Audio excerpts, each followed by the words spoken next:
नमस्कार साथियों, मैं अनीता श्रीवास्तव आपका हार्दिक अभिनंदन करती हूँ। महर्षि वेदव्यास द्वारा रचित महाभारत के 177वें अध्याय में आज का प्रसंग है। शक्तिपुत्र पराशर का जन्म और पिता की मृत्यु का हाल सुनकर कुपित हुए पराशर को शांत करने के लिए वशिष्ठ जी का उन्हें और वो पाख्यान सुनाना। गंधर्व कहता है, अर्जुन, तदंतर आश्रम में रहती हुई अदृश्यंती ने शक्ति के वंश को बढ़ाने वाले एक पुत्र को जन्म दिया। मानो उस बालक के रूप में दूसरे शक्ति मुनि ही हूँ। भरत श्रेष्ठ, मुनिवर भगवान वशिष्ठ ने स्वयं अपने पौत्र के जात कर्म आदि संस्कार किए। उस बालक ने गर्भ में आकर पराशु वशिष्ठ मुनि को पुनः जीवित रहने के लिए उत्साहित किया था, इसलिए वह लोक में पराशर के नाम से विख्यात हुआ। धर्मात्मा पराशर मुनि वशिष्ठ को ही अपना पिता मानते थे और जन्म से ही उनके प्रति पितृभाव रखते थे। परंतप कुंती कुमार, एक दिन ब्रह्मर्षि पराशर ने अपनी माता अदृश्यंती के सामने ही वशिष्ठ जी को तात कहकर पुकारा। बेटे के मुख से परिपूर्ण अर्थ का बोधक तात, यह मधुर वचन सुनकर अदृश्यंती के नेत्रों में आंसू भर आए और वह उससे बोली, बेटा, ये तुम्हारे पिता के भी पिता हैं, तुम इन्हें तात तात कहकर न पुकारो। वत्स, तुम्हारे पिता को तो वन के भीतर राक्षस खा गया। अनग, तुम जिन्हें तात मानते हो ये तुम्हारे तात नहीं हैं, ये तो तुम्हारे यशस्वी पिता के भी पूजनीय पिता हैं। माता के यूं कहने पर सत्यवादी मुनिश्रेष्ठ महामना पराशर दुख से आतुर हो उठे। उन्होंने उसी समय सब लोगों को नष्ट कर डालने का विचार किया। उनके मन का ऐसा निश्चय जान ब्रह्मवेत्ताओं में श्रेष्ठ महातपस्वी, महात्मा एवं तात्विक बुद्धि वाले मित्रावरुण नंदन वशिष्ठ जी ने पराशर को ऐसा करने से रोक दिया। जिस हेतु और युक्ति से वे उन्हें रोकने में सफल हुए वह बताता हूँ, सुनिए।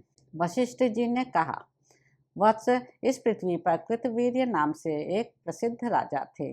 वे निपश्रेष्ठ वेदज्ञ भृगुवंशी ब्राह्मणों के यजमान थे। तात, उन महाराज ने सोम यज्ञ करके उसके अंत में उन अग्रभोजी भार्गवों को विपुल धन और धान्य देकर उसके द्वारा पूर्ण संतुष्ट किया। राजाओं में श्रेष्ठ कृतवीर के स्वर्गवासी हो जाने पर उनके वंशजों को किसी तरह द्रव्य की आवश्यकता आ पड़ी। भृगुवंशी ब्राह्मणों के यहाँ धन है, यह जानकर वे सभी राजपुत्र उन श्रेष्ठ भार्गवों के पास याचक बनकर गए।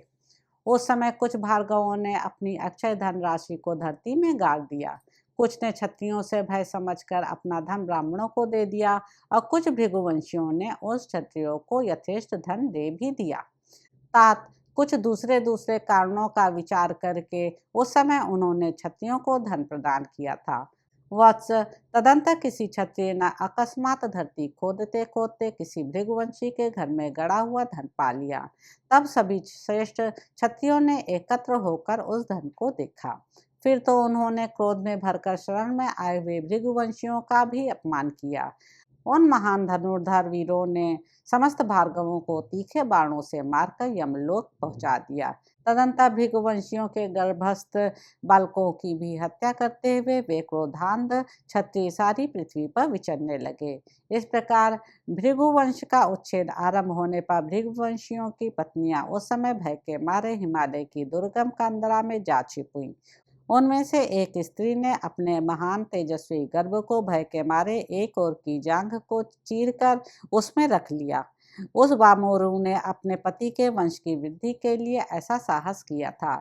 उस गर्भ का समाचार जानकर कोई ब्राह्मणी बहुत डर गई और उसने शीघ्र ही अकेली जाकर क्षत्रियों के समीप उसकी खबर पहुंचा दी। फिर तो वे क्षत्रिय लोग उस गर्भ की हत्या करने के लिए उद्यत हो वहां गए।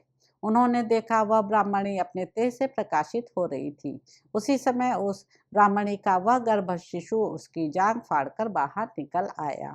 बाहर निकलते ही दोपहर के प्रचंड सूर्य की भांति उस तेजस्वी शिशु ने उन क्षत्रियों की आंखों की ज्योति छीन ली। तब वे अंधे होकर उस पर्वत के बीहड़ स्थानों में भटकने लगे। फिर मोह के वशीभूत हो अपनी दृष्टि को खो देने वाले क्षत्रियों ने पुनः दृष्टि प्राप्त करने के लिए उसी सती साध्वी ब्राह्मणी की शरण ली। वे क्षत्रिय उस समय आँख की ज्योति से वंचित हो बुझी हुई लपटों वाली आग के समान अत्यंत दुख से आतुर एवं अचेत हो रहे थे। अतः वे उस महान सौभाग्यशालिनी देवी से इस प्रकार बोले, देवी, यदि आपकी कृपा हो तो नेत्र पाकर यह क्षत्रियों का दल अब लौट जाएगा। थोड़ी देर विश्राम करके हम सभी पापाचारी यहाँ से साथ ही चले जाएंगे। शोभने, तुम अपने पुत्र के साथ हम सब पर प्रसन्न हो जाओ और पुनः नूतन दृष्टि देकर हम सभी राजपुत्रों की रक्षा करो। तो अब इस प्रकार साथियों, आदि पर्व के अंतर्गत चैत्र रथ पर्व में और वो पाख्यान विषयक 177वां अध्याय पूरा हुआ। इसके अगले अंक में आप जानेंगे कि पितरों द्वारा औरव के क्रोध का निवारण।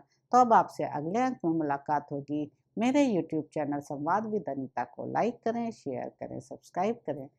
धन्यवाद साथियों।